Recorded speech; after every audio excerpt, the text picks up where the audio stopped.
Hello, welcome to Esther's Gardening Adventures. I'm Esther, and today I'm going to talk about what materials you'll want to have on hand when you start your winter sowing process. What do you need to get the process going? So, if you want to know more about what winter sowing is, check out the first video in this series where I talk about it and why you should consider trying it. So let's skip right to what materials you'll need on hand. Well, the first one is, obviously, your winter sowing container. If you want to know more about what the right containers, what my suggestions are for the best containers to use, check out the video I posted right before this, where I outlined that. And I'll have a link to that at the end of this video. So you'll need containers.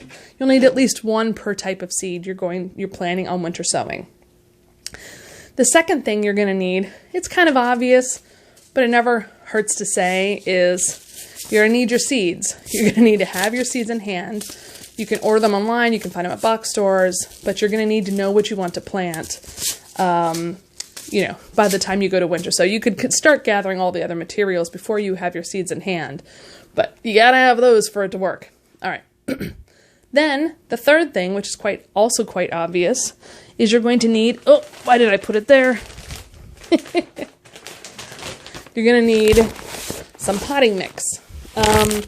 I actually prefer a brand called Happy Frog, but it's not super accessible in the winter. So I used about half of the pots. I used Nature's Care organic potting soil, and it worked okay. The soil definitely was not as good quality as the more expensive brands, but it produced okay seedlings. So I think it's just fine to use. And the reason you want to use potting mix instead of seed starting mix is because the potting mix has the nutrients that your seedlings are going to need once they get past the sprouting stage. In addition to having soil on hand, you're going to want some kind of big container to hold batches of it. And this is like the $5 Home Depot bucket, right? And the reason you want this is because you're going to put whatever amount you think you're going to use that day, maybe like half a bag or whatever, in here, and then you're going to add water to this mix, and you're going to put your hands in there or a stick in there or something and make sure the soil is fully moist.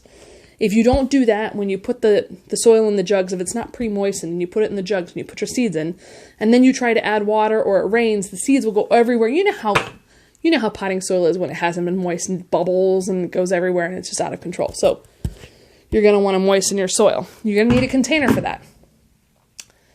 All right, we've gone through the most fundamental ones. Now here's some other materials you'll need. You're going to want something to cut the jugs with. I, for one, last year used these Corona AG trimmers, scissors. The reason I really like these is because they have the suspension, right? They have this where, with regular scissors, you have to kind of open the scissors and close them, and it requires a lot of muscle use. On this one, because of the spring, you cut and it opens for you automatically, and it's just a lot less work to have something like this. But regular scissors will work as well, and you're going to need to sharpen them. I've had to sharpen these while doing the process. You're also going to need some kind of tool to drill holes in the bottoms and on the side of the jug for drainage. I recommend, if you have one on hand, your good old-fashioned Dremel tool. My dad gave this to me years ago, and I have a regular drill, but this Dremel tool is easier to handle indoors or like right outside the house, right? It has an easy feature for turning on and off, and then I just use a regular drill bit that came with it. I don't know what size it is particular. I'm guessing Dremel tool probably offers multiple drill bits, but this is the one I use, and it works great. And honestly, to drill through the bottom of the jugs, it takes maybe like 15 to 20 seconds per jug. So really is a great tool to use, and it's super fast. Then to close up your jugs, you're going to need, once you've cut them open and drilled holes in them and filled them and put the seeds in, you're going to need duct tape. And I recommend getting good quality because these things have to last out in the elements, in the winter elements. And so this is 3M duct tape, right? And I think I go through 2 or 3 of these last year with 50 jugs. So you'll want at least one on hand, maybe 2.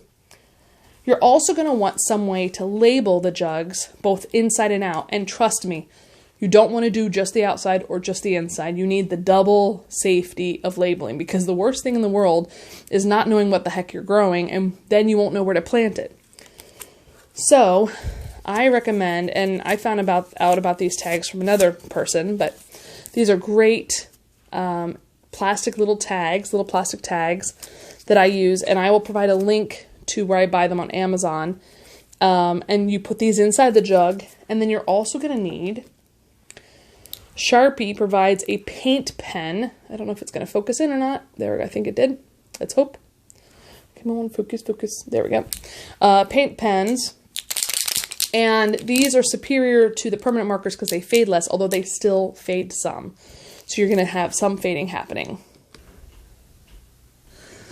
Another thing you're going to want is a spray bottle that has a nozzle that's adjustable for the amount of spray you want. You're going to want something between like a fine mist and a little bit more of a direct thing. This is for spraying the soil of the jugs before you close them up to make sure that the seeds will be damp in the soil. And then here's a couple of things that aren't like necessarily mandatory to have. Like, you can live without these things, but they made my life easier, and so I'm recommending them to you.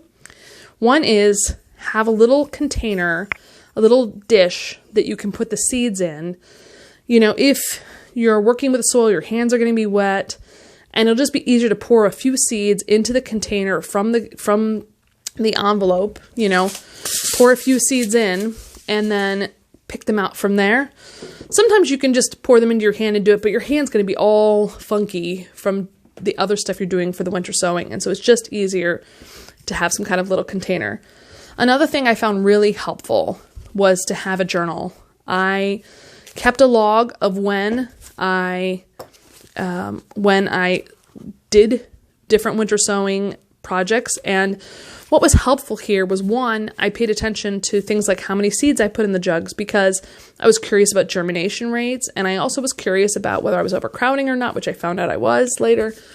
And also it saves you from having to go outside in the cold, put on shoes and a coat and all of that, and look at what jugs you've already done. If you have the list written down somewhere in a journal, online, spreadsheet somewhere, then you can more easily track what you've already done. Then also, another thing that'll make your life easier is to have some kind of tray or container that you can use at your workstation that can hold the containers, the jugs, when you're filling them with soil for the winter sowing process.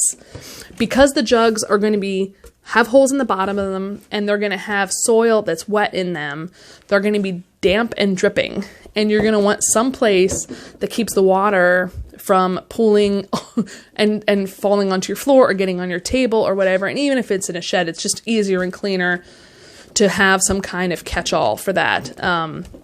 So that is another thing. You're also going to want to have some kind of mug or cup or scoop to move the soil, you know, like a handy mug or something to move the soil from the container to the jug so you get your hands less dirty.